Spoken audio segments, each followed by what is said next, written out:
нашому випадку геноцид не був одномоментним таким актом.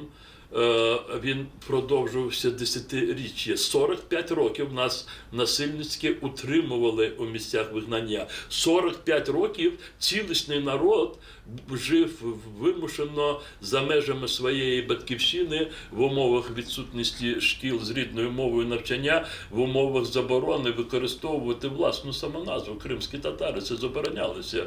Радянська влада пропонувала лише таке визначення, яке воно видумало в своїй дурній голові. Татари, раніше проживавши в Криму. Тобто сама назва кримських татар була заборонена.